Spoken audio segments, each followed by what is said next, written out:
celui-là. Alors, cette semaine, ce cours-là, avec l'aide de Dieu, on va étudier le Dvar Malchut et des enseignements du Rabbi sur la paracha Ba'alotecha qu'on lit en France, ce Shabbat. Et on dira quelques mots aussi sur la paracha Shlach. C'est ce Shabbat, on lit la paracha Shlach en Israël. Alors avant de commencer, je donne un petit extrait de la Chassidoute étude d'enseignement, l'édition Bet Lubavitch, du Rabbi Yosef Yitzhak. Comme ça il dit: par l'intermédiaire de la Chassidoute, Rabbi Shneur Zalman fraye le chemin à quiconque désirait s'approcher de la sainteté et servir Dieu par son cerveau et par son cœur.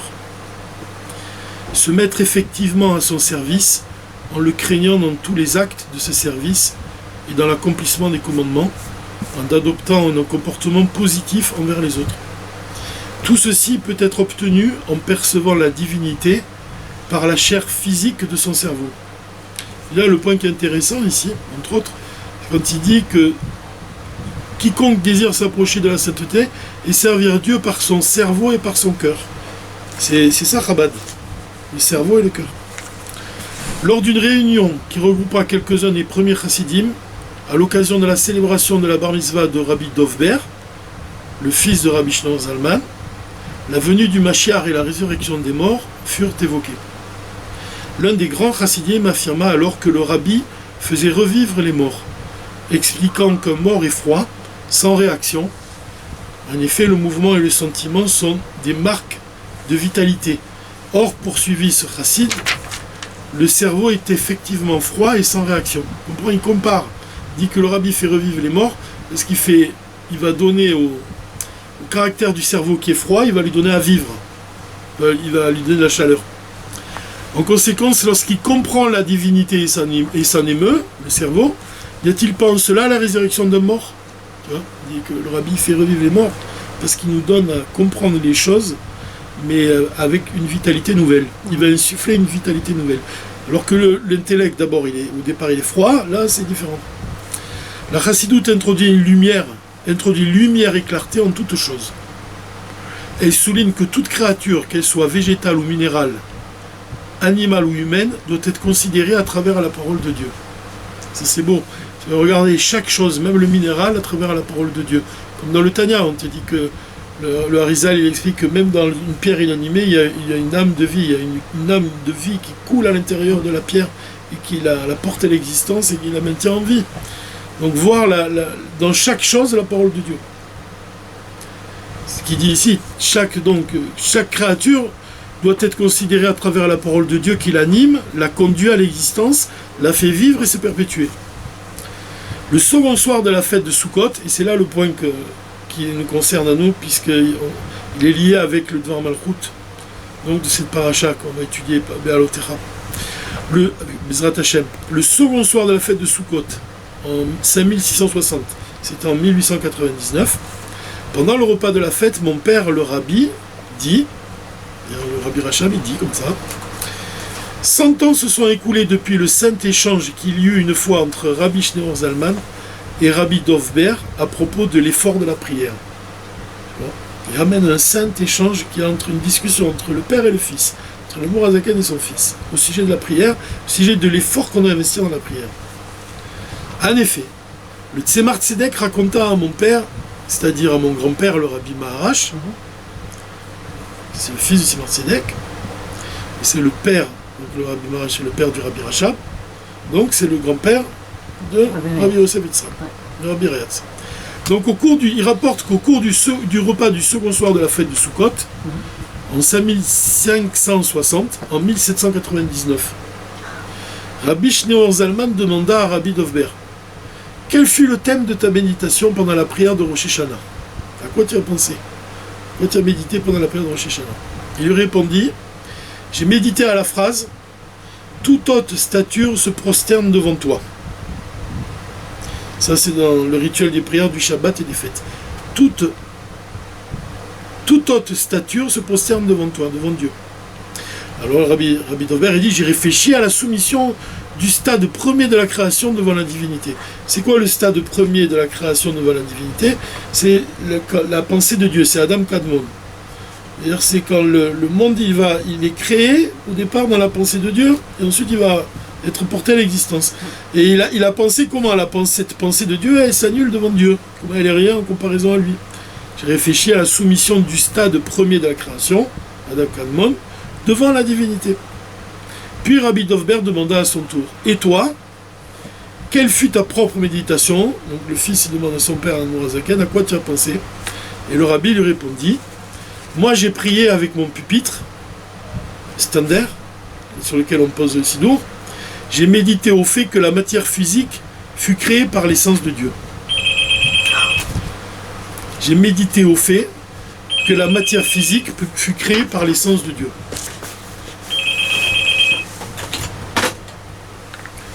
Je ne sais pas comment on fait, maintenant que ça passe. À ce moment, en plus, ce qui est important, l'Admorazaken, il dit à son fils qu'il a médité au fait que la matière physique, la matière physique, elle fut créée par l'essence de Dieu. Alors le Rabbi Ratz, il continue. En d'autres termes, c'est bien l'effort de la prière qui introduit la compréhension intellectuelle dans l'émotion sentimentale, et ces deux qualités s'unissent pour donner forme à une action concrète, à l'accomplissement des commandements, en se pénétrant de crainte de Dieu à l'acquisition de bons comportements. Pourquoi il a ramené cet échange entre l'Admorazaken et son fils? Qu'est-ce qu'il dit avant? Juste avant, il nous dit à quel point c'est important l'effort de la prière. Et quand il rapporte cette histoire, et juste après, il nous dit voilà, l'effort de la prière, c'est ça. Parce que c'est important, parce que ça introduit la compréhension intellectuelle dans les sentiments. C'est-à-dire que la lumière du cerveau, elle va illuminer le cœur. Le fait de comprendre une chose profondément, ça va faire naître un sentiment profond. Donc les sentiments, ils sont forgés à partir de l'intellect. Donc la prière, c'est important. Pourquoi? Parce que ces sentiments qui vont naître à partir de la réflexion, ensuite, l'un avec l'autre, la compréhension et les sentiments ensemble, l'union entre les deux va donner naissance à des actions concrètes. Donc c'est ça, tout Chabad, c'est exprimé ici. C'est-à-dire l'accomplissement des commandements divins en se pénétrant de la crainte de Dieu. C'est quoi? Le sentiment. Ça veut dire que là, tu accomplis les commandements divins animé par un sentiment profond. C'est-à-dire c'est pas la même chose quand tu accomplis une mitzvah si tu ressens de la crainte ou de l'amour pour Dieu, ou si tu l'accomplis sans ressentir. L'idée, elle est là. Donc c'est profond. Ce chapitre-là, il s'arrête là, ce petit chapitre. Mais je me suis demandé, mais pourquoi le rabbi ici, il nous rapporte cette histoire-là? Quel rapport elle a avec l'effort de la prière? Tu comprends, il aurait pu raconter une autre histoire. Il aurait pu, par exemple, raconter l'histoire d'un chassid qui prie de longues heures. Et comme il existait à Lubavitch une petite pièce, et c'est Cheder Sheni, ça s'appelle. D'ailleurs, c'est quand les chassidim, ils allongeaient leur prière dans cette petite pièce. Tu vois?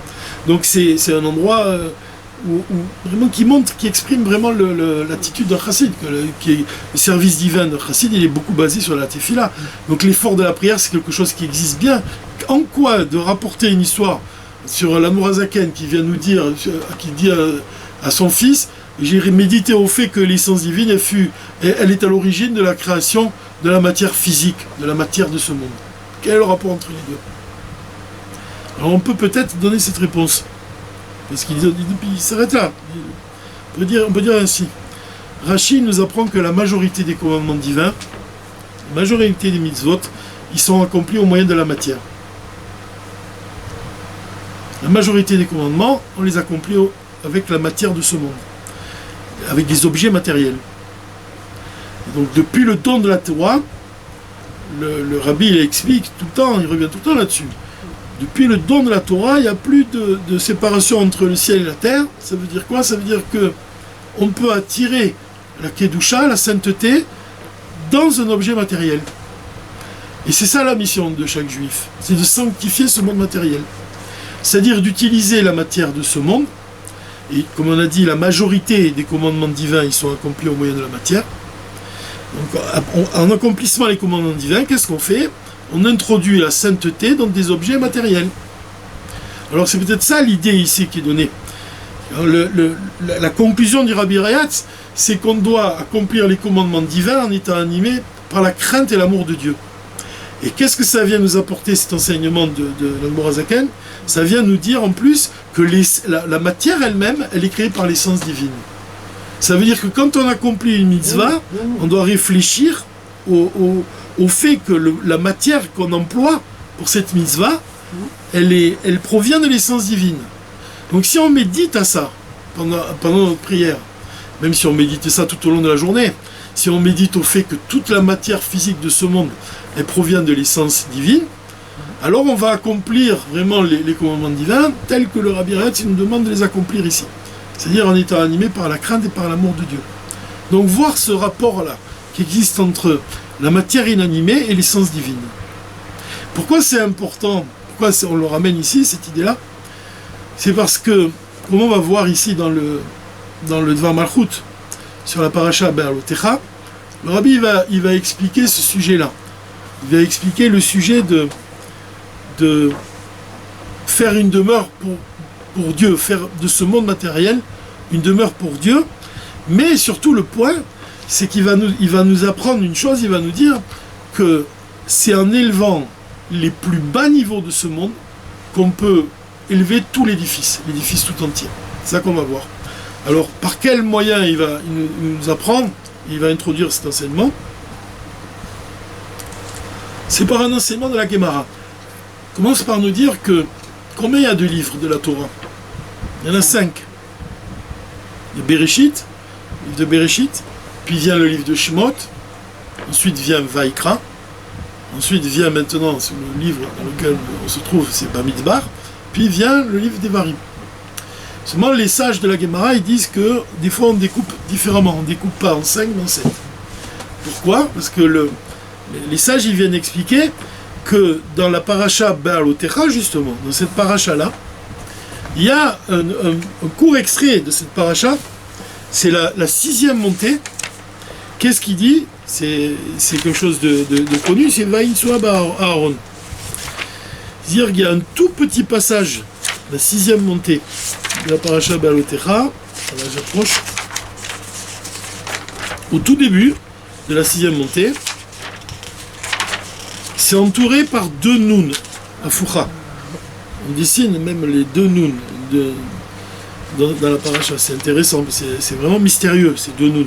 D'autant plus que la lettre noun, elle représente la 50e porte de la connaissance.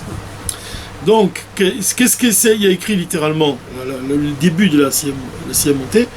C'était quand l'arche se mettait en voyage, Moïse disait « Lève-toi, Éternel, que tes ennemis se dispersent, et que ceux qui te haïssent fuient de devant toi. » Et quand elle se posait, il disait « Reviens résider, Éternel, parmi les myriades et les milliers d'Israël. » Voilà. Et bien, les sages disent que ce verset-là, c'est un simple verset. Combien il y a 2 versets.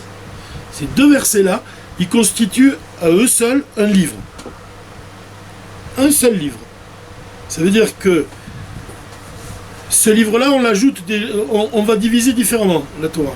Il y a dans le livre de Bamidbar, en réalité, il se compose de 3 livres. Le premier livre de Bamidbar, c'est le début du livre de Bamidbar jusqu'à la fin de la 5e montée. Le second livre de Bamidbar, c'est justement le début de la 6e montée. Et ces 2 versets-là, c'est un livre tout seul. C'est le 2e livre. Et le 3e livre de Bamidbar, c'est la suite. Quand, à la fin du verset, comme on a dit, quand elle se posait, l'arche, il disait « Reviens résider, Éternel, parmi les myriades et les milliers d'Israël ». Fin. Et le 3e livre de Bamidbar, il commence ici. Le peuple fut comme cherchant de mauvais prétextes jusqu'à la fin du livre de Bamidbar. Donc ça veut dire qu'on ne divise pas la Torah en 5 livres, mais en 7 livres. 7 livres. Alors qu'est-ce que ça représente, ces 7 livres? C'est ça l'enseignement du Rabbi commence ici. Qu'est-ce qui représente ces 7 livres?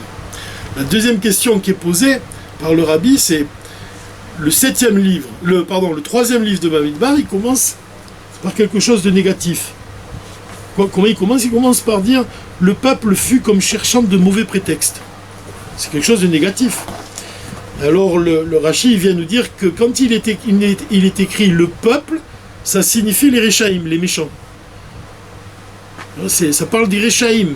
Donc ce troisième livre de Bamidbar, il commence par parler des Réchaïm. C'est un sujet qui est négatif. Pourquoi? Parce que quand on dit le peuple, comme ça, tout simplement, le peuple, ça parle des Réchaïm. Quand est-ce que le peuple, ça a une connotation positive? C'est quand Dieu il dit mon peuple. Tu vois, mon peuple, alors ça c'est positif. Et là, c'est négatif. Alors le Rabbi dit, comment c'est possible de commencer un livre de la Torah de manière négative? Tu vois? Voilà, c'est autour de cette question-là, et autour du fait qu'on peut diviser donc la Torah en 7 livres, le Rabbi va apporter un enseignement qui est relatif à ce qu'on a dit. Le quoi? C'est qu'en élevant les niveaux les plus bas, on parvient à élever tout l'édifice. Là, c'est l'idée. C'est l'idée des enseignements qui vont être donnés par le Rabbi. Je pourrais donner un exemple déjà pour se mettre en condition. À qui devait allumer la menorah? Parce que, évidemment, voilà, avant tout, qu'est-ce qu'on doit comprendre? Si tu divises le livre de la Torah en 7 livres, ça fait penser à quoi, le chiffre 7? À la menorah. Qui c'est qui allume la menorah? C'est Aaron HaKohen. Qu'est-ce qu'il a de particulier à Aaron HaKohen? À Ahavat Israël. Et qu'est-ce qu'il vient nous dire, le Rabbi? Il vient nous dire que qu'est-ce que c'est le Ahavat Israël Amiti, véritable? C'est pas quand tu aimes ce qui est facile d'aimer, c'est quand tu t'attaches à aimer même ceux qui vraiment ils sont très loin. Même ceux qui accomplissent pas la Torah et les mitzvot, tu t'attaches à les aimer. Si tu parviens à aimer les personnes vraiment qui sont à un niveau bas, qui sont vraiment, comme on a dit, même des Réchaïm, même Aaron, ça lui faisait pas peur, ça. Il était capable d'aimer il aimait tout le peuple d'Israël. Ça, c'est ce qui va... C'est de quelle manière... Comment ça s'exprime ça dans notre service divin? Quand est-ce qu'on est capable de réveiller ce niveau-là? C'est quand on fait... C'est le lien de la tchouva. C'est quand on fait le Ahavat Israël, ou même quand on retourne vers Dieu avec amour. Quand on accomplit les commandements divins avec amour. Quand on parvient à accomplir les commandements divins avec amour, alors on dit que tous nos péchés ils sont pardonnés. Donc tu vois que la teshuva qui est réalisée avec amour, et comme on a dit à travers cet exemple de le fait d'aimer chaque juif, même ceux qui ne le méritent pas, entre guillemets, il dit ça, qu'est-ce que ça apporte? Dans le Tanya, c'est expliqué que la teshuva qui est réalisée avec amour, elle a le pouvoir d'effacer tous les péchés. Donc tu vois que tu parviens à un niveau supérieur. À partir de quand tu parviens à un niveau supérieur? Quand tu t'attaches aux niveaux les plus bas. C'est quand tu t'attaches à élever les niveaux les plus bas que tu parviens à élever vraiment tout l'édifice de l'Assemblée d'Israël vers la sainteté. Et ça, c'est l'expression véritable de quand on dit qu'on doit allumer la mèche de la menorah. Comment c'est expliqué? Rachid explique, il dit que tu dois allumer la flamme de manière à ce que la flamme elle monte d'elle-même. De quelle manière ça s'exprime le plus? Le Rabbi il nous dit, de quelle manière on parvient à ce que la flamme elle monte d'elle-même? C'est quand tu t'attaches à éclairer les niveaux les plus bas. Ça s'appelle que vraiment la flamme monte d'elle-même. Parce qu'en éclairant les niveaux les plus bas, tu élèves tout l'édifice. C'est comme le Rabbi donne cet exemple. Si je prends la bouteille au niveau le plus bas et je l'élève même les niveaux supérieurs. En élevant le niveau le plus inférieur, j'élève tout l'édifice. Et on doit comprendre, on doit toujours se rappeler que toute l'Assemblée d'Israël, c'est un seul édifice. Chaque élément, il est important. À tel point que même quand Dieu il a donné la Torah, il disait que s'il y en a un, tout le peuple devait rester groupé, parce que s'il y en a un qui quitte l'Assemblée, alors l'édifice s'écroule. Un seul qui s'en va, l'édifice s'écroule. Ça, Aaron HaKohen, il en a parfaitement conscience. Donc il s'attache à aimer chaque juif. Et même celui qui est le plus bas, encore une fois, entre guillemets. C'est-à-dire même c'est précisément en s'occupant de lui, parce que comme on a dit, c'est le travail de faire la teshuva avec vraiment amour, un amour révélé dans le cœur. C'est-à-dire que tu fais les choses avec vraiment amour, quand ça a le pouvoir infini d'effacer même nos avérotes. Comme c'est expliqué dans le Tanya. Donc cette idée-là, elle est importante. Cette idée-là, elle est relative à cet enseignement de Rashi, quand il dit que qu'est-ce que ça veut dire que la flamme monte d'elle-même? Qu'est-ce que ça signifie vraiment? Qu'est-ce qu'on doit comprendre à travers cette image-là? C'est vrai qu'un chassid, c'est un allumeur de réverbère. Il vient, il allume l'âme d'un juif qui ne sait pas qu'il lui manque quelque chose. Bon. Alors à partir du moment où il l'allume, il doit attendre que la flamme monte d'elle-même. Ça veut dire quoi? Que la flamme monte d'elle-même. Ça veut dire que la personne dont il va réveiller l'âme, quand est-ce qu'il peut la quitter? C'est uniquement si la personne maintenant n'a plus besoin de lui pour continuer. Elle est devenue indépendante. C'est la différence qui existe par exemple dans la tchouva, dans la tzedaka. Quand on donne la tzedaka à un juif, c'est un niveau élevé. Tu donnes de la tzedaka, tu l'aides, tu lui donnes de la vitalité, tu lui donnes à vivre, tu lui donnes de quoi respirer.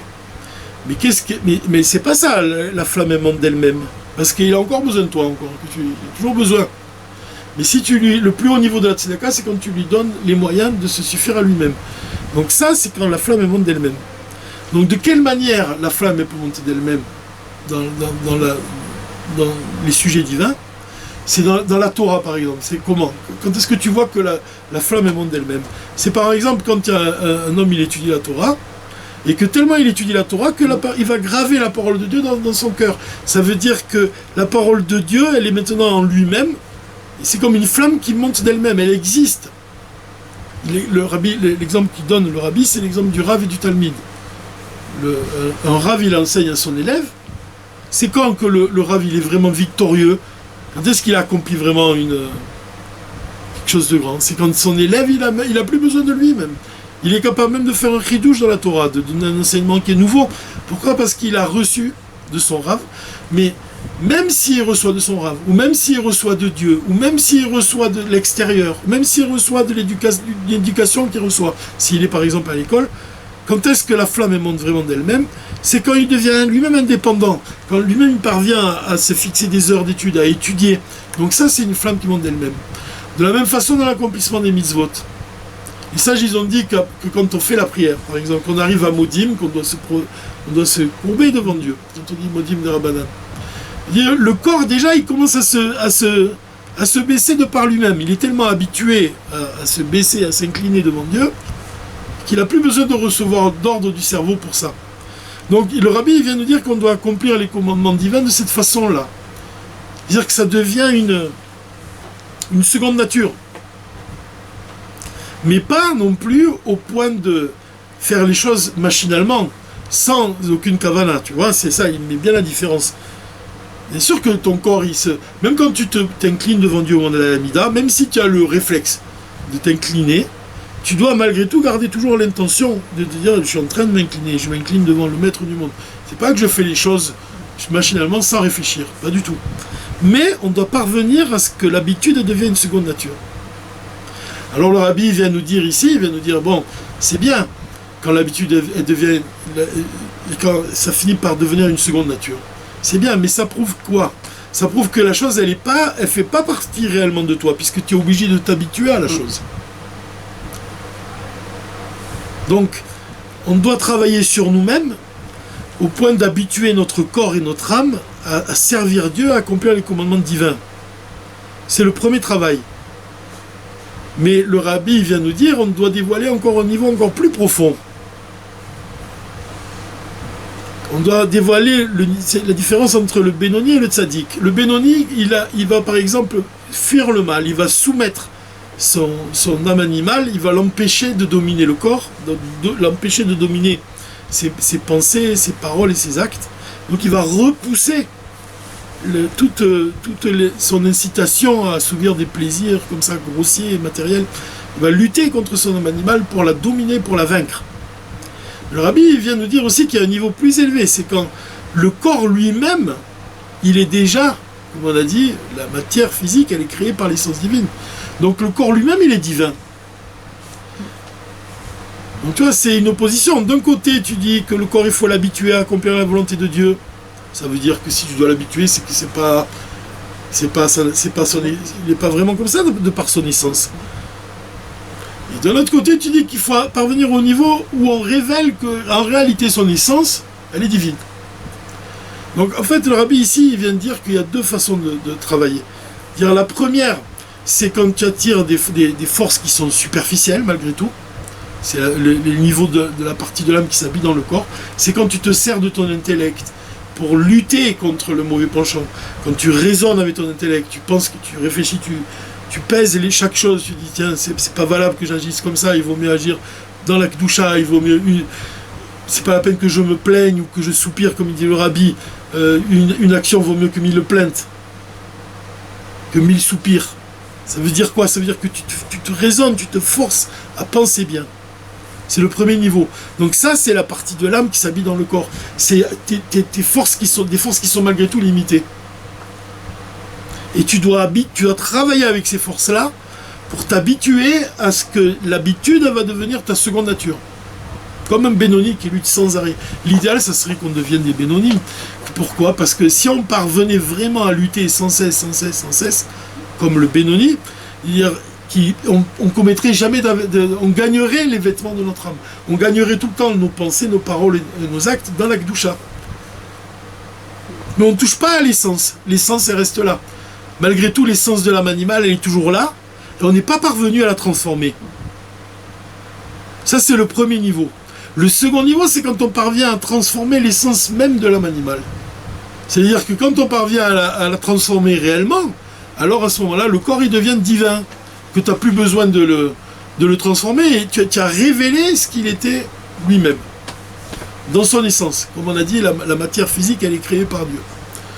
Donc il y a ces deux niveaux qui sont décrits dans notre service divin.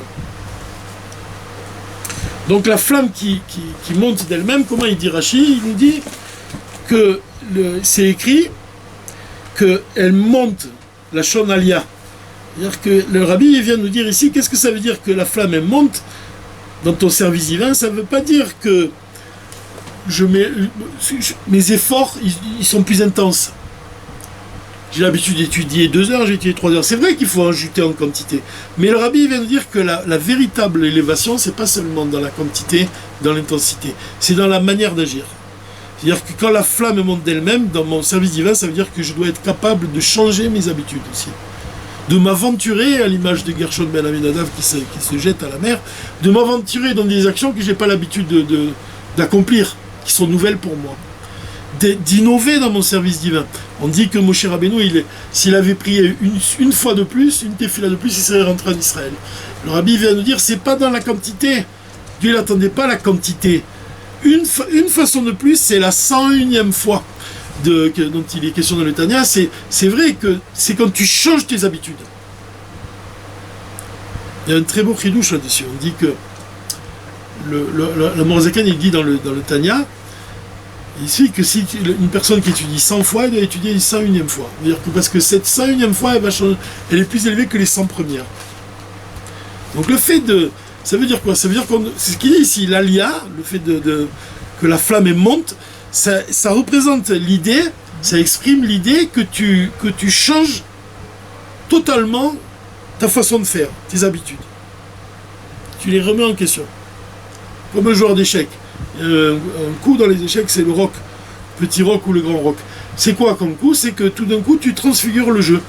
Tu déplaces ton roi et ta tour, tu fais sauter 2 cases et la tour une case, je crois, tac, et l'adversaire, il est complètement désemparé. De la même façon, on doit agir avec les Tserara.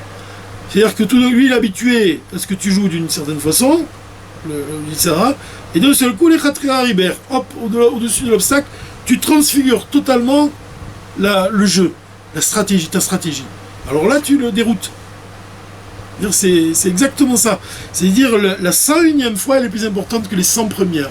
Même si c'est une seule fois, si cette seule fois-là, elle représente un changement dans tes habitudes, elle vaut plus que les 100 premières. Alors le rabbi Mozaken, il a dit, comment il a exprimé ça? Il a dit, « Achorma miyain timatse ». La chorma, la sagesse, elle vient de Aïn. Mais Aïn timatse, ça veut dire de quoi? Aïn, c'est le néant divin. C'est la lumière qui jaillit de Keter. On en parle souvent de la lumière qui jaillit de Keter dans l'enchaînement des mondes. C'est la volonté de Dieu, le plaisir de Dieu, ça représente. Donc la Chokhma, elle reçoit de Mi'aïn. Et Mi'aïn, je pense que la valeur numérique, c'est 101. Donc la chokhma, elle vient de 101. La chokhma d'un juif, c'est quoi? C'est qu'il doit révéler toujours ce niveau-là, qui est au-delà de ses capacités. Tu vois, tout l'enchaînement des mondes, ça représente la descente de la lumière de Dieu dans un monde ordonné, selon un enchaînement de mondes, selon des 10 séphirotes dans chaque monde. Donc c'est régularisé, c'est réglé, c'est limité, c'est un monde limité. Dans l'âme de l'homme, ça correspond à l'ordre qui existe en l'homme. Il y a le chokhma, bina, da'at, puis il y a l'action. Donc l'homme, il agit en fonction de sa chokhma, de sa sagesse. Comme on l'a dit, sa sagesse, elle va illuminer ses sentiments, et ses sentiments, ils vont illuminer ses actes. Mais là, le rabbi vient de dire, non, l'alia, c'est quand tu t'élèves au niveau de mi'ain. C'est que pas tu te limites à la chokhma, telle que la chokhma, elle se révèle dans l'enchaînement des mondes. Non, tu vas t'attacher à la chokhma telle que la chokhma, elle reçoit de plus haut, c'est-à-dire de keter. Donc, Baal Otecha, ça veut dire quoi? Ça veut dire aussi l'alia, l'élévation de la lumière, à partir du moment où l'homme, il va se dégager de ses habitudes. C'est ça l'alia. Dans l'exemple du Rav et du Talmud qu'on a parlé, même si le Rav Ma'anik, tu vois, il insuffle la vitalité à son élève, et s'il lui donne tous les réceptacles et qu'il lui enseigne un sujet dans la perfection, le but, il est que le Talmud, l'élève, il approfondisse par lui-même jusqu'à ce qu'il va développer ses propres forces et avec son propre intellect. Tu as vu, même si le Rav il lui explique une chose dans toute sa largeur, dans toute sa profondeur, c'est pas le but. Le but, c'est que l'élève il revienne sur ces choses-là et avec son intellect, il revient là-dessus.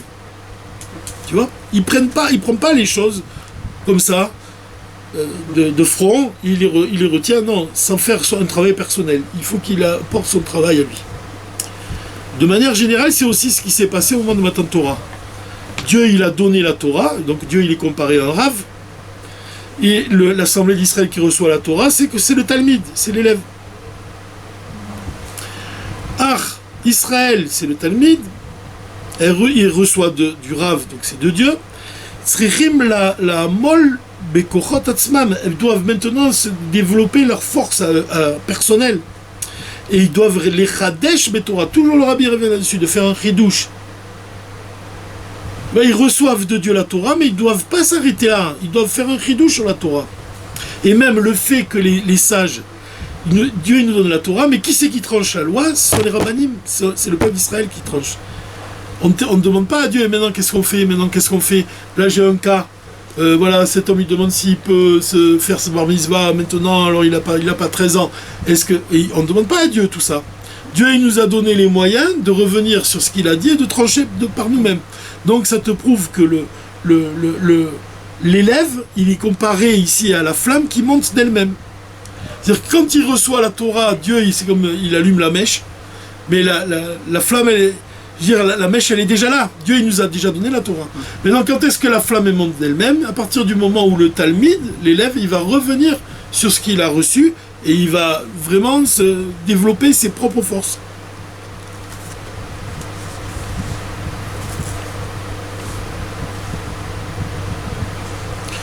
Donc ça s'exprime dans l'étude de la Torah, Belimud la Torah, Sarich Adavar les chakek ad kedekach etzel adam. La chose elle doit être gravée dans le cœur de l'homme, ad shehu kvar munach besichlo beofen muchlat, ça fait un avec lui maintenant.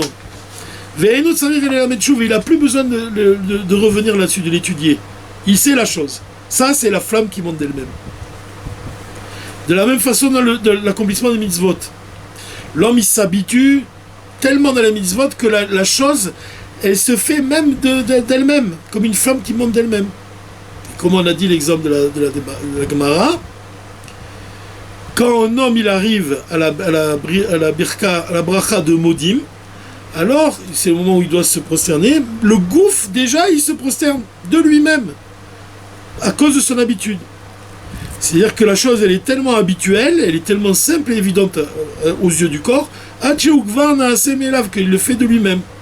Mais il ne doit pas faire les choses non plus sans réfléchir, comme on a dit.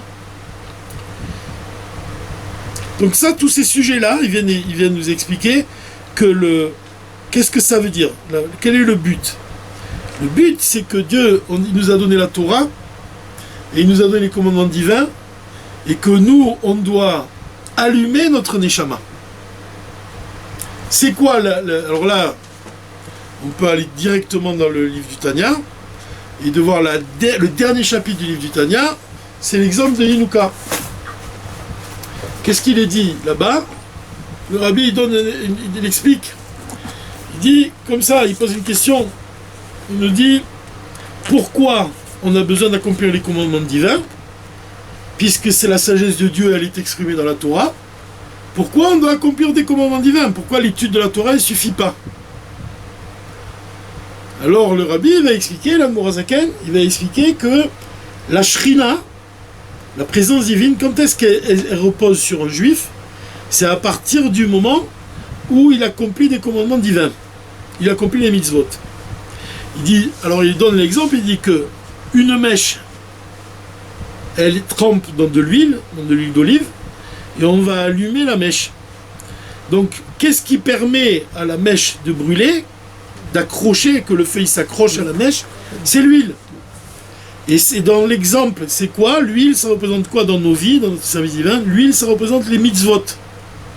Ça veut dire que pour que la shrina, qui est comparée à la flamme, elle puisse s'accrocher à la mèche, et puis donc c'est la shrina qui repose sur un juif, il a besoin d'accomplir des commandements divins. Qu'est-ce qu'elle représente la mèche? C'est l'âme animale, le corps. Donc là, dans cet exemple-là, de la bougie qu'on allume, qui est comparé au fait que la shrina, elle va descendre, elle va résider au-dessus d'un juif, dans un juif, en lui-même, la shrina, elle va être en lui. De quelle manière? À partir du moment où on accomplit les commandements divins, qui sont comparés à l'huile, et la mèche elle-même représente l'âme animale. Ça veut dire quoi? L'âme animale, on doit la consumer, comme une mèche qu'on brûle, on doit la consumer. C'est quoi l'âme animale ici? C'est quoi? C'est le corps, la mèche. De quelle manière elle se consume? C'est pas qu'on la détruit, elle se consume. C'est-à-dire c'est le fait d'utiliser l'énergie, d'employer la force vitale de l'âme animale qui vient de Klipat Noga, d'utiliser, d'employer la force de cette âme animale dans la Kedusha, c'est ça la consumer. C'est quoi qui disparaît dans la mèche ici? L'idée, elle est donnée ici, vraiment c'est la fin du chapitre, comme ça il nous dit Aesh, car Meir Shrina. Donc le feu représente la Shrina qui illumine. Chez Hachem Yeh Elokecha. À partir du moment où tu fais les commandements divins, Dieu, ça devient ton Dieu, Elokecha. Chez Yair Al Nefesh Yehudi. C'est quoi? Ça devient ton Dieu, ça veut dire qu'il va éclairer ton âme.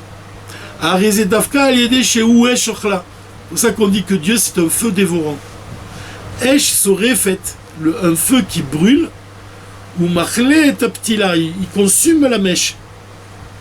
Chez la Nefesh Achionit, la mèche de l'âme animale. En accomplissant les commandements divins, tu consumes la mèche, l'âme animale. Chez la Nefesh Achionit, chez Iba Miklipa, c'est-à-dire que cette âme-là qui vient de la Klipa, serait faite, elle brûle. Ça veut dire quoi qu'elle brûle? Vene Fechet, les Eshel Kedusha. Ça veut dire quoi qu'elle brûle? C'est que tu la transformes en feu de Kedusha, en une âme de Kedusha. Donc, c'est quoi le fait d'allumer une bougie? Tu vois, l'idée c'est quoi ici? C'est que l'huile elle-même, elle représente l'âme animale. La mèche, l'huile, les bonnes actions, les bonnes actions. La mèche représente l'âme animale. Le fait que dans l'âme animale, tu la forces et tu la soumets, tu la prends à aimer Dieu, des deux côtés, c'est que même le deuxième côté, l'âme animale, il apprend à aimer Dieu, alors tu consumes ton âme animale, ça veut dire quoi? Que tu la transformes en une âme divine. Et à ce moment-là, la Shrina, elle aurait repose sur toi. Alors c'est intéressant parce que l'exemple qu'il dit l'Admorazaken ici, il compare l'huile au commandement divin. C'est vrai, c'est ce qu'il dit. Pourquoi il n'a pas dit que l'huile c'était la chassidoute? L'huile, sans cesse, on compare l'huile à la chassidoute. Parce que l'huile, c'est l'essence de la Torah qui a le pouvoir de pénétrer dans la matière les plus profonde. Donc on pourrait faire ça. Je ne sais pas si c'est dit, en tout cas peut-être c'est un chidouche. En tout cas de dire que la mèche, elle a besoin d'huile pour que la shrina elle repose sur nous. C'est quoi l'huile? C'est l'huile de la chassidoute. C'est-à-dire que l'huile de la chassidoute, elle a le pouvoir même de descendre dans les niveaux les plus bas. Alors maintenant, on peut comprendre et on arrive à l'enseignement le plus essentiel de ce Dvar Malchut. C'est la différence entre le chiffre 5 et le chiffre 7. Puisqu'on a dit que la menorah, elle a 7 branches. Et on doit allumer toutes les lumières de la menorah. Mais qu'est-ce qu'on a dit à propos de... Qu'est-ce que ça veut dire allumer les lumières de la menorah? On a dit, juste maintenant, on vient de dire que c'est allumer l'âme de juif. Par quel moyen? C'est la Torah. C'est la Torah qui te permet d'allumer l'âme, d'attirer la shrina. Pourquoi? Parce que la Torah, c'est justement c'est l'huile. C'est l'huile grâce à laquelle tu accomplis les commandements divins. Et donc, par le fait d'accomplir les commandements divins, tu attires la shrina sur toi. Mais on doit comprendre aussi que c'est pas seulement l'âme qu'on doit allumer, mais c'est le monde entier qu'on doit allumer. Ça veut dire que, évidemment, on dit que la mèche ici, la Morazaken, il la compare à l'âme animale, au corps, et le corps lui-même, l'âme, un effet Shabbahamit, c'est-à-dire que la vitalité du corps, elle vient de Klipat Noga, elle vient de l'autre côté de la sainteté. Alors que la Nefesh Elokit, elle reçoit sa vitalité du côté de la sainteté. Mais le monde, c'est exactement pareil. Pas seulement l'âme de l'homme, le monde lui-même, il reçoit sa vitalité de Klipat Noga. Il y a la nature, les objets matériels, même la matière physique de ce monde aussi. C'est-à-dire, un objet matériel au départ, avant qu'on accomplisse le commandement divin, il n'est pas encore saint. Quand est-ce qu'il reçoit la sainteté? À partir du moment où tu accomplis la volonté de Dieu. Donc quand on dit qu'on doit allumer l'âme qui est comparée à une bougie, on doit aussi allumer ce monde matériel. C'est-à-dire qu'on doit donner à un objet la sainteté qu'il ne possède pas encore. Et là, qu'est-ce que ça veut dire que la lumière émane d'elle-même pour ce qui est d'un objet matériel? Par exemple, le rabbi donne l'exemple du sacrifice, d'un korban. Ou alors tu pourrais donner aussi l'exemple de mezouza. Au départ, tu as un parchemin, tu as de l'encre. Maintenant, tu accomplis la mitzvah d'écrire une mezouza selon les halachot, et tu écris une mezouza. Qu'est-ce que tu fais? Qu'est-ce que tu as fait? Tu as introduit la sainteté dans les lettres et dans le parchemin. Et maintenant, la mezouza, elle n'a plus besoin de toi, elle a de la sainteté. Exactement comme le Rav et l'élève. Le Rav, il enseigne à son élève, il s'en va, l'élève, c'est une flamme qui monte d'elle-même. Donc tu vois qu'exactement dans le monde matériel, ça marche aussi. Ça veut dire que la sainteté que tu vas introduire dans la matière physique de ce monde, après, c'est une sainteté qui va monter d'elle-même. C'est l'idée qui est donnée. C'est comme le fait quand Abraham s'est circoncis aussi. Quand il a fait l'acte de la Mila, il a introduit la sainteté dans son corps. Maintenant, la sainteté, elle est rentrée en lui et elle ne s'en va plus. Son corps, ça devient comme une flamme qui monte d'elle-même. Donc, c'est important de comprendre qu'on doit allumer notre âme, mais aussi le monde matériel. Alors, quel exemple il donne le rabbi? Il dit la chambre d'un enfant. La chambre d'un enfant, c'est un endroit chol. Mais dedans, tu dois mettre en évidence un livre de Chitat, tu dois mettre des boîtes de tzedaka. Donc, à partir du moment où tu as mis ça, quand l'enfant il rentre dans sa chambre, qu'est-ce qu'il voit qui ressort dans sa chambre, qui est en relief dans les meubles et tout ça? Qu'est-ce qu'il voit? La volonté de Dieu, elle s'exprime dans la matière de ce monde même.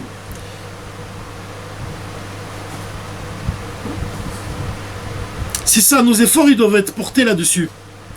par le fait d'allumer les choses, d'allumer même les objets matériels, de manière à ce que faire de ce monde demeure pour Dieu.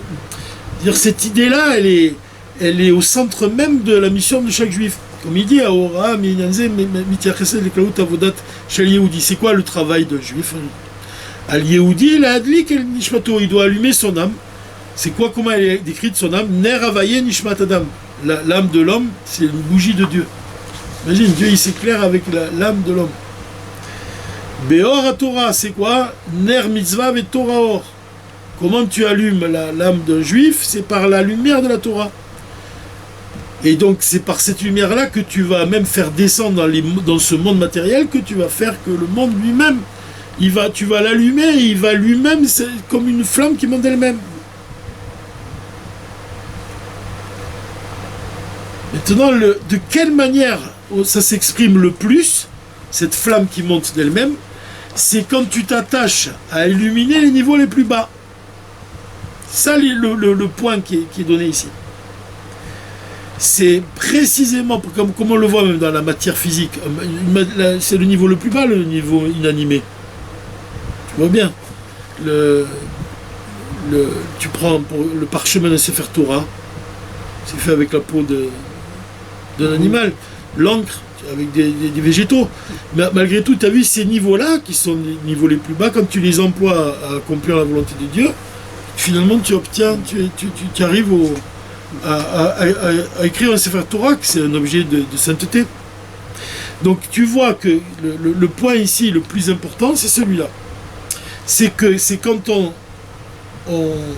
dans les mots du Rabbi,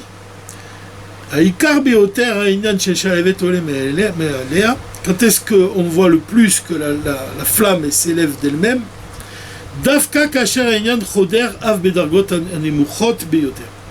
C'est quand tu fais pénétrer la lumière divine dans les endroits les plus inférieurs. Parce que ces niveaux-là, tels qu'ils sont eux-mêmes, ne sont pas liés apparemment avec les sujets de la Kedusha. Mais eux-mêmes, ils vont éclairer. Tu vas agir de manière à ce que la flamme, elle va éclairer même ces endroits-là. Et ces endroits-là, ils vont briller de par eux-mêmes ensuite.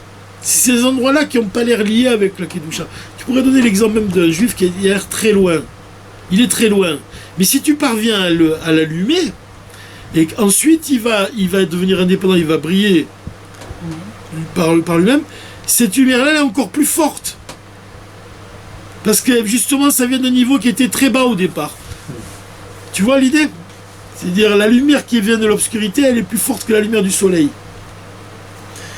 Keloma, le travail, il est précisément Kacher et Magia, quand tu arrives à atteindre les niveaux les plus inférieurs, les plus bas. Comme comme on a dit, quand tu prends la partie inférieure d'un immeuble et que tu arrives, tu le soulèves. Alors, qu'est-ce qu'on voit maintenant ici dans l'exemple que j'ai dit, on va y arriver, Bezrat Hashem, dans les 5 livres de la Torah et les 7 livres. C'est la différence entre le chiffre 5 et le chiffre 7. Quels sont les niveaux les plus élevés, par exemple, dans la Torah? Il y a les 5 livres de la Torah, on a dit. Ils représentent tout ce qui est lié avec la Kedusha. Et on a dit que les deux derniers livres de la Torah, si on parle des 2 derniers livres, si on divise en 7 maintenant, il y en a 2 où il est question de choses négatives. On a dit, vous vous rappelez quand on a parlé qu'il y a un livre, après le 3e livre de Bamidbar, il commence par des choses négatives. Donc on voit qu'on peut diviser la Torah en 7 livres. Quand on la divise en 7, on fait une différence entre 5, ça représente les aspects positifs de la Torah, et 7, 2 autres livres, les 2 derniers livres, qui représentent les aspects négatifs. Mais comme on l'a dit, c'est précisément quand on s'attache aux choses les plus négatives qu'on parvient à vraiment allumer toute la menorah. Alors cette division entre 5 et 7, elle existe même au sein d'Israël, pas seulement dans les 5 livres de la Torah, mais aussi dans les Séphiroth, et aussi dans le peuple d'Israël. D'ailleurs, c'est toi qui est né, il saute chez les Malchut, mais il parle de ça, tu vas voir. Alors, comme ça, il dit.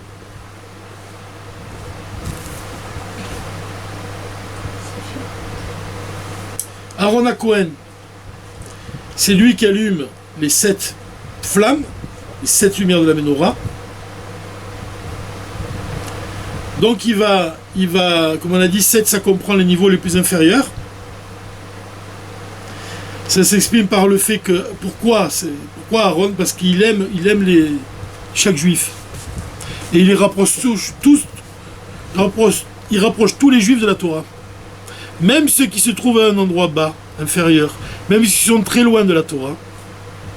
Comme il est décrit dans le Zaken, il dit que le seul mérite qu'ils ont, c'est que ce sont des créatures de Dieu. C'est tout ce qu'ils ont. Gamoto, même Gamotam Madlik, Aaron HaKohen. Même cela, il les allume. Donc ça, c'est le travail de la lumière qui monte d'elle-même. Pourquoi? Quand tu vas élever ces niveaux-là les plus bas. Et ça s'exprime dans la Torah quand tu divises en 7. Comme on a dit, les 7 livres de la Torah. La différence entre 5 et 7, elle va selon la différence qui existe dans les séphirotes. C'est quoi les 5 séphirotes, les premières séphirotes, les 5 premières séphirotes représentent l'essentiel des séphirotes. C'est le Ikar Amidot, il dit. C'est les 5 premières. Kefishen le Hatzman. Shte Amidot Acharonot. Par contre, les 2 dernières séphirotes, c'est quoi? C'est Yisod et Malchut. Donc, il parle de Chesed, Gvura, Tiferet, Netzach, Hod. C'est les 5 premières. C'est le Ikar, c'est l'essentiel. Et les 2 dernières, c'est Yisod et Malchut. Qu'est-ce que c'est le sujet des 5 premières et des 2 dernières? Il nous dit comme ça. C'est que Yisod et Malchut, c'est quoi le sujet de Yisod et Malchut? C'est quoi Malchut? C'est la bouche de l'Éternel. Le souffle divin qui sort de la séphira de Malchut. C'est les Hashpia Ba'olam Hazeh. C'est d'influencer, de distribuer la lumière divine dans les mondes les plus bas. Donc tu vois que les 2 dernières séphirotes, elles sont liées avec les mondes les plus inférieurs, alors que les 5 premières, elles sont liées avec le monde d'Atsilut. Mais les 2 dernières, elles sont liées avec l'extérieur. Une descente dans ce monde. Même le Rabbi Rachab, il explique, il dit que le souffle divin qui sort de la séphira de Malchut, il répugne à descendre dans ce monde. Parce que le bien et le mal, ils sont donnés à l'homme. Le choix entre le bien et le mal, ils sont donnés à l'homme. Il peut choisir entre le bien ou Dieu préserve le mal. Donc le souffle divin qui descend de Malchut, il répugne à descendre dans un monde où il peut être employé, cette vitalité-là, elle peut être détournée vers le mal que Dieu préserve. Donc il a peur. Ce souffle divin, comme ça il dit le Rabbi Rachab, elle a peur, Malchut, elle a peur de donner sa lumière, de donner la vitalité dans notre monde. Parce que le choix nous est donné entre le bien et le mal. Donc tu vois que Yisod et Malchut, ça représente ces niveaux-là, ces 2 séphirotes, qui sont tournés vers l'extérieur, vers les mondes les plus bas. Ou Kmo Ken Be'am Israël, de la même façon. Dans le Ham Israël, il y a aussi cette différence entre 5 et 7. Alors il te donne un exemple, il te dit que ce qui existe dans le Ham Israël, c'est aussi ce qu'on a dit, c'est les 5 livres de la Torah. Chamisha Talmidim. Alors il dit comme ça. Il avait 5 élèves. Rabban Yochanan ben Zakkai. 5 élèves, il te dit. Qu'est-ce qu'on a dit? Que les 5 premières séphirotes, ça représente les mondes supérieurs, alors que les 2 dernières, les mondes inférieurs. Il dit, et les 5 élèves de Rabbi Yochanan ben Zakkai, ils étaient supérieurs. Donc ça indique ce niveau-là, le 5. Il dit, chez Afki Bevada et Ayulo Yoter, évidemment, il en avait plus de 5. Pourquoi on dit 5? Il en avait plus que 5 d'élèves. Il dit, non, ici, c'est de manière générale, on te parle. On te parle d'une sorte d'élèves qui appartiennent, qui sont de niveau supérieur. C'est ça qu'on veut dire. Les élèves de Rabban Yochanan ben Zakkai, ils représentent, comme les 5 premières séphirotes, un niveau supérieur. Gamelu Shenem Shachim, alors, Chaluka les Shiva. Par contre, quand on ne parle pas des 5 élèves de Rabbi Yochanan ben Zakkai, mais on parle de 7. Ça veut dire, c'est quoi? Ça vient inclure tous pas ceux qui sont supérieurs, ça vient inclure tout le Ham Israël. Quand tu parles du chiffre 5 dans les séphirotes, tu parles des 5 séphirotes supérieurs, et quand tu parles du chiffre 7 dans les séphirotes, tu parles de la descente de la lumière à partir de Malchut vers les mondes inférieurs. Pareil, Rabbi Hanan Ben Zakkai. Quand tu parles des 5 élèves, tu parles des Talmidim, Tzadikim. Et quand tu parles du chiffre 7, ça inclut tous les autres. Tout l'homme Israël. Tu vois, c'est ça la différence entre le chiffre 5 et le chiffre 7. 5, ça fait référence d'une certaine manière à une élite. Et 7, ça inclut tout le monde. Comme Rabbi, quand il voulait pas recevoir dans son Sanhedrin qu'il y ait les gens qui n'étaient pas des tzadikim. Et quand Rabbi Eliezer Ben Azariah il est devenu Nassi, alors il a fait rentrer tout le monde. Ça inclut tout Israël. Il a ouvert les portes du Sanhedrin, la yeshiva du Sanhedrin à tous les peuples d'Israël. Quand tu parles du chiffre 5, tu ne parles pas d'inclure tout le monde. Tu parles vraiment de niveau supérieur. Vechen beTorah. De la même façon, dans la Torah, on a dit, quand on parle des 5 livres de la Torah, alors on parle de la Kedusha, tout ce qui est Kadosh. La Torah, mais tout le but de la Torah, c'est d'agir dans ce monde. La reine, c'est pour ça qu'elle inclut aussi en elle les niveaux 6e et 7e niveau, comme elle a dit. Que ceux-là, ils sont liés avec ce monde. La descente dans ce monde inférieur. Tu vois, dans la Torah aussi, on divise des fois la Torah en 5, parce que c'est la Kedusha, c'est la parole de Dieu. Mais quand on divise en 7 livres, c'est pour dire que on la fait descendre dans un monde où elle doit éliminer des endroits qui sont inférieurs et qui sont le contraire de la sainteté.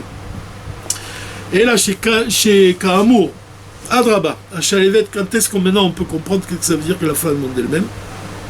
Quand est-ce que c'est Beshlemut, ça atteint la perfection?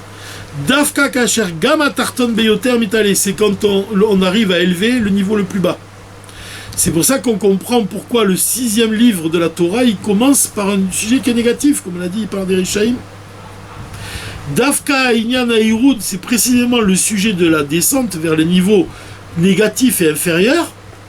Ou Mevi et Achalevet Olemeela, c'est ces niveaux-là qui vont permettre ensuite à la flamme de s'élever vers le haut et d'être par elle-même.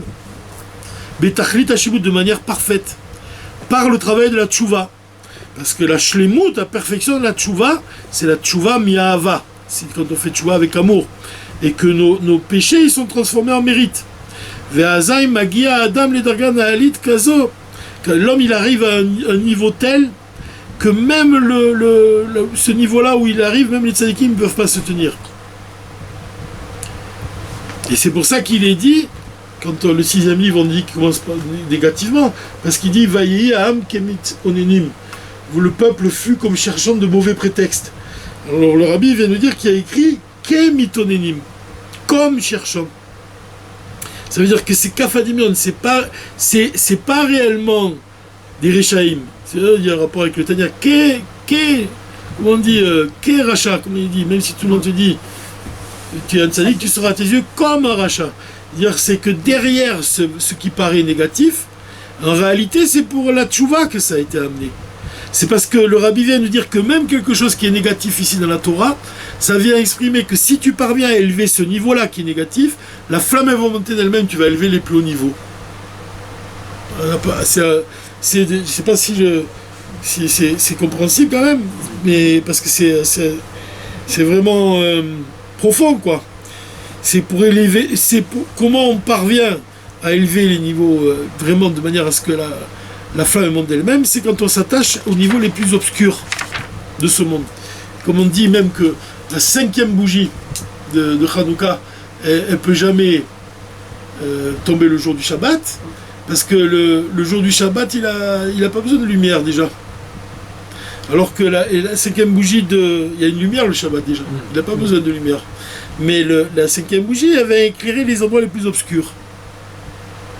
Donc l'idée qui est donnée ici, c'est celle-là.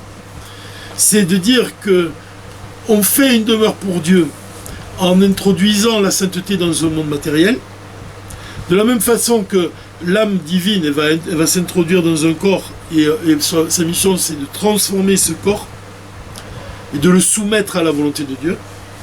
De la même façon, on doit introduire la sainteté dans le monde matériel, puisque la majorité des commandements divins sont accomplis au moyen de la matière, de ce monde.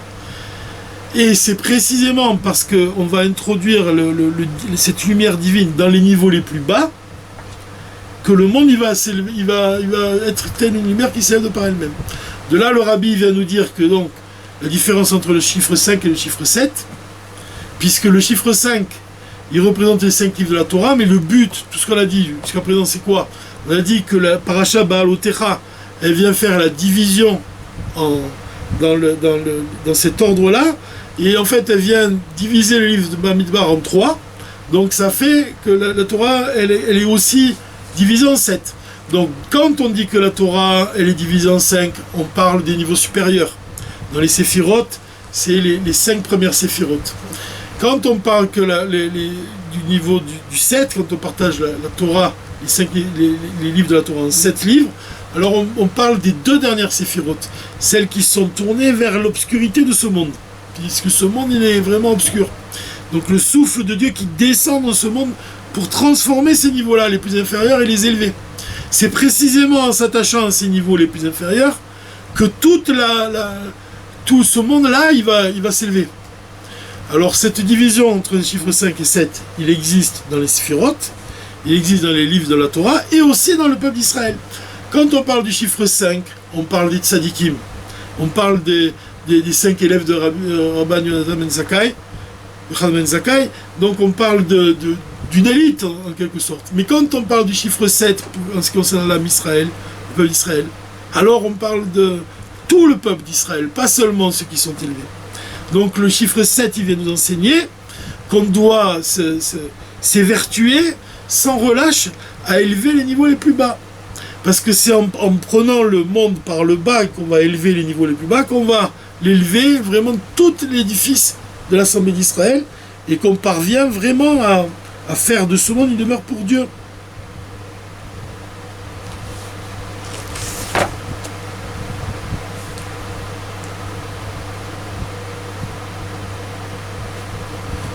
C'est marrant parce que l'exemple que le rabbi donne pour nous expliquer quand est-ce que la flamme est monte d'elle-même, c'est lié quand même avec Avat Israël. Hein. Il parle d'Aaron, c'est que c'est lui qui allume la menorah.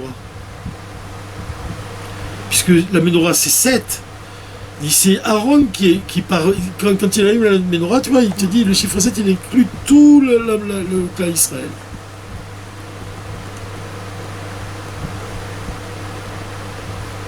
Ah, oui, quand on a dit aussi, là, j'avais noté, quand on parle de diviser la Torah en 7, c'est pas sans rappeler aussi un discours de Mourazaken, qu'on lit la nuit du dernier jour de Pessah. Et en fait, dans ce discours-là, le Mourazaken, il dit que dans les temps futurs, au moment de la délivrance, le Mashiach, il va lever son bâton, et il va ouvrir je crois qu'il lève son bâton, hein, je ne suis pas sûr. En tout cas, ce qu'il va faire, il va ouvrir le fleuve du Yarden, je pense, en 7. Donc dans le chiffre 7, il y a aussi ça. Ça, il faudrait y retourner là-bas. Bezrat Hashem, on le verra la semaine prochaine, pour regarder cette source-là d'Admor HaZaken. Quand il parle de ça, ça mérite de regarder avec un peu plus de Biyun.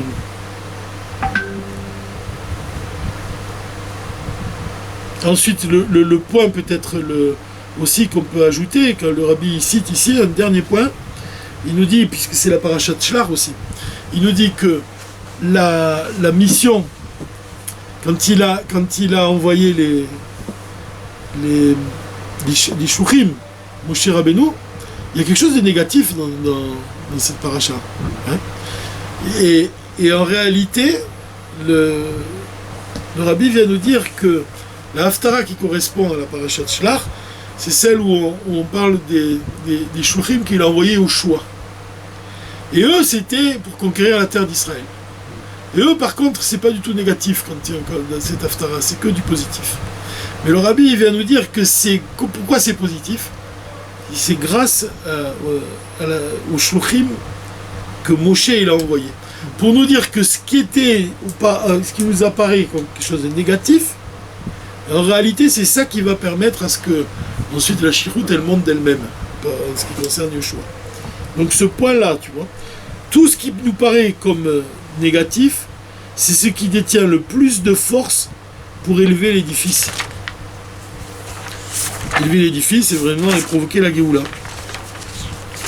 Avec l'aide de Dieu, Bezrat Hashem. Alors on finit sur les mots du Rabbi, regardez, c'est beau ce qu'il dit ici. La Morad chez Dorzé, chez Kodem à Géoula, bien que notre génération qui précède la Géoula, Mitzadecha d'un côté, Ariou Dava Dor Yaroud, c'est une génération qui est basse, Miprinat Rouchanit, du point de vue spirituel, Ach Yachad Imzot, mais avec ça, Dafka ou Beprinat Aekev chez Barigel. Aekev chez Barigel.